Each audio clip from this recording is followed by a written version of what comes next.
Hello दोस्तों, जय माता दी। स्वागत है आपका हमारे यूट्यूब चैनल पर। जैसा कि आपको पता है दोस्तों, इस बार का जो श्राद्ध पक्ष है मित्रों, वह अब समाप्ति पर है। इसकी समाप्ति दिवस पर अमावस्या होता है। मित्रों, श्राद्ध पक्ष का अंतिम दिन अर्थात अमावस्या बहुत ही महत्वपूर्ण दिन होता है। जैसा कि हमने अपनी पिछली वीडियो में बताया है कि क्या क्या करने पर हम श्राद्ध में हुई गलतियों से, पितृदोषों से मुक्ति पा सकते हैं। उसी क्रम में इस वीडियो में हम बताएंगे कि आने वाली अमावस्या को ऐसा क्या करें कि घर परिवार में सभी दुख, पीड़ा, समस्या, अशांति सदा सदा के लिए नष्ट हो जाए। तो मित्रों, श्राद्ध पक्ष के अंतिम दिन यानी अमावस्या को प्रातःकाल घर के समस्त सदस्यों को स्नान करना अनिवार्य है। यहाँ तक कि हमारे घर में पल रहे पशु पक्षियों, जो पेट्स होते हैं हमारे, चाहे वो कोई भी पेट हो, उनको भी स्नान अवश्य करवाएं। दोस्तों, इससे आपको लाभ होगा कि घर में कोई भी वस्तु, व्यक्ति पर कोई भी दोष हो या उसके मन में अशांति हो, तो ऐसा करने से उन दोषों का निवारण होता है तथा मानसिक शांति प्राप्त होती है। इसके पश्चात सभी सदस्य मिलकर एक साथ साफ स्थान पर किसी मंदिर में बैठकर हनुमान चालीसा का पाठ करें। दोस्तों, मंदिर घर पे हो या बाहर हो, इससे कोई फर्क नहीं पड़ता। मित्रों, इस प्रकार से सभी सदस्यों द्वारा हनुमान चालीसा का पाठ करने पर घर में मौजूद सभी प्रकार के दुष्ट प्रभाव या दुष्ट शक्तियों का नाश होता है।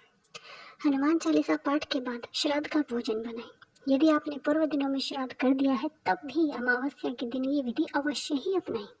इससे न केवल पितृ प्रसन्न होते हैं, अपितु घर में माँ लक्ष्मी तथा हनुमान जी का आगमन होता है। क्योंकि अमावस्या के अगले ही दिन नवरात्र प्रारंभ होते हैं, तो ये चीज़ अत्यंत ही आवश्यक है। तो अब बात करते हैं दोस्तों आखिरी श्राद्ध अर्थात अमावस्या के दिन भोजन बनाते समय कौन कौन सी बातों में सावधानी बरतनी चाहिए। नंबर 1 है दोस्तों, रसोई घर पूर्णतः साफ एवं स्वच्छ होना चाहिए। रसोई घर में किसी भी प्रकार से शराब, मांस, जूते, चप्पल जूते चाहे घर में ही पहनने वाले क्यों ना हो, वो भी उपस्थित नहीं होने चाहिए। नंबर 3 है दोस्तों, भोजन में जो भी सामग्री का इस्तेमाल हो, चाहे वो मसाले हो या अनाज, पूर्णतः साफ होने चाहिए। जूठे जल या किसी भी जूठे पदार्थ का प्रयोग नहीं किया जाना चाहिए श्राद्ध के भोजन में। नंबर 5, श्राद्ध का भोजन चखना वर्जित है, अर्थात कोई भी इस भोजन को चख नहीं सकता मित्रों, यह शुद्ध होना चाहिए। नंबर 6, घर के अंदर कोई टूटे चप्पल, टूटे जूते या कोई टूटी सामग्री होना बिल्कुल ही वर्जित है दोस्तों। अगर ऐसा है तो उसे तुरंत ही निकाल के फेंक दीजिए। नंबर 7, श्राद्ध के भोजन में कभी भी काले नमक का प्रयोग ना करें दोस्तों, यह अत्यंत ही वर्जित कार्य है। तो दोस्तों, आखिरी श्राद्ध यानी अमावस्या के दिन ऐसे कौन कौन से भोजन हैं जो आप बिल्कुल भी नहीं बना सकते, उन्हें बनाने से पितृदोष लगना निश्चित है। तो इसमें आता है दोस्तों शराब, मांस, पान, बैंगन, इन सब चीज को आप नहीं बना सकते दोस्तों। घर में बासी भोजन उपस्थित नहीं होना चाहिए मित्रों। सफेद तिलों को ना तो स्पर्श किया जाना चाहिए और ना ही किसी भोजन में डाला जाना चाहिए। लौकी की सब्जी या मूली का चाहे पराठा हो, सब्जी हो, किसी भी प्रकार से नहीं लिया जाना चाहिए दोस्तों। सत्तू का प्रयोग भी वर्जित है मित्रों। जीरा, मसूर की दाल तथा सरसों का साग भी वर्जित है। इनका प्रयोग भी अमावस्या के दिन यानी कि आखिरी श्राद्ध के दिन नहीं किया जाना चाहिए। जला हुआ भोजन और प्याज लहसुन तो बिल्कुल भी बंद है दोस्तों। इन सब सामग्रियों को आप गलती से भी अपने भोजन में श्राद्ध के समय या अमावस्या के समय सम्मिलित ना करें मित्रों। तो मित्रों, ये सब तो थी वो सब्जियां या वो सामान जो आपको श्राद्ध के भोजन में नहीं डालना था। अब बात करते हैं भोजन बनाने के पश्चात क्या करना है। मित्रों, आखिरी श्राद्ध के दिन अर्थात अमावस्या के दिवस में आपको स्वच्छ हाथों से, स्वच्छ तरीके से श्राद्ध का भोजन बनाना है। इसके पश्चात एक साफ थाली लाएं और उसमें केले के हरे पत्ते रखें। यदि पत्ते ना हो तो आप पत्तल का इस्तेमाल भी कर सकते हैं, जो मार्केट में अवेलेबल होते हैं। इनको थाली में रखें और उस पर वो भोजन जो श्राद्ध के लिए बनाया गया है उसे सजाएं। इसे अपनी छत पर लेके जाएं और भोजन को छत के ऊपर एक लकड़ी की जो चौकी बोलते हैं या फट्टी बोला जाता है जिसको, उस पर रखें तथा कौवे को खिलाएं। परंतु याद रहे मित्रों, कौवे के भोजन ग्रहण करने से पहले घर का कोई भी सदस्य वो भोजन नहीं ग्रहण कर सकता।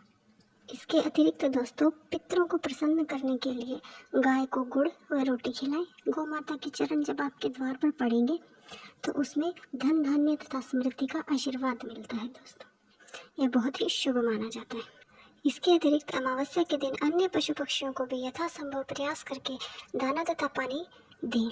यह भी बहुत ही ज़्यादा शुभ माना जाता है दोस्तों, तथा इससे पितृ प्रसन्न होते हैं। इस तरह से पशु पक्षियों को दाना पानी खिलाने से दोस्तों माँ अन्नपूर्णा का आशीर्वाद आपको मिलता है, जिससे आपके घर में कभी भी भोजन संबंधी या किसी भी प्रकार की दरिद्रता आपके घर में प्रवेश नहीं कर पाती है। मित्रों, इस दिन किसी भी हाल में बाल, नाखून या कपड़े ना काटें। यह कार्य पूर्णतया वर्जित है। तो मित्रों, यहाँ पर समाप्त होते हैं वे कार्य जो आपको नहीं करने हैं सुबह के समय। तो अब बात करते हैं सायंकाल की। मित्रों, अमावस्या के दिवस में सायंकाल पे सूर्यास्त से पूर्व अपने घर को पूर्णतया स्वच्छ कर लीजिए, झाड़ू तथा पोछा लगा लीजिए। और मित्रों, अगर आपको इस कार्य में देरी हो गई है, अर्थात 6 से 7 बज चुके हैं लेकिन आपने अभी झाड़ू पोछे का कार्य नहीं शुरू किया है, तो आप इस कार्य को पूरी तरीके से छोड़ दीजिए, मत कीजिए। परंतु याद रहे, कभी भी सूर्यास्त के समय या सूर्यास्त के पश्चात झाड़ू तथा पोछा श्राद्ध के अंतिम दिन ना लगाएं। इसके पश्चात अपने मुख्य द्वार के दोनों तरफ घी के दीपक जलाएं और तथा इसके बाद में 7 से 7:30 के मध्य हनुमान जी की पूजा अर्चना अर्थात हनुमान चालीसा करें। इसमें भी घर के सभी सदस्य मौजूद होने अनिवार्य हैं।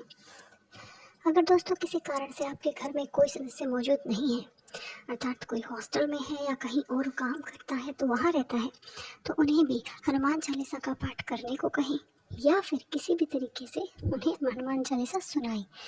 किसी म्यूजिक से या किसी वीडियो से आप यह कार्य कर सकते हैं। दोस्तों, अमावस्या की रात्रि को चालीसा पाठ करके ही रात्रि का भोजन करना चाहिए दोस्तों, क्योंकि श्राद्ध पक्ष हनुमान जी का ही पक्ष माना जाता है। इसलिए ऐसा करने से हनुमान जी प्रसन्न होते हैं। वह घर के तथा घर के सदस्यों के प्रत्येक कष्ट हर लेते हैं मित्रों, और प्रत्येक प्रकार के कष्टों से पार लगाते हैं। तो दोस्तों, जो बातें आज की वीडियो में हमने बताई हैं उसमें कुछ भी बहुत मुश्किल काम नहीं है, परंतु बहुत ही प्रभावी और लाभकारी है। केवल आप कुछ बातों का ध्यान रखकर ही अपने परिवार को सुख समृद्धि का आशीर्वाद अपने पितरों तथा अनेक देवी देवताओं से दिलवा सकते हैं। उम्मीद करते हैं ये जानकारी आपको अच्छी लगी होगी। यदि हाँ, तो वीडियो को लाइक करें, चैनल को सब्सक्राइब करें और नई वीडियोस को देखते रहें। धन्यवाद दोस्तों।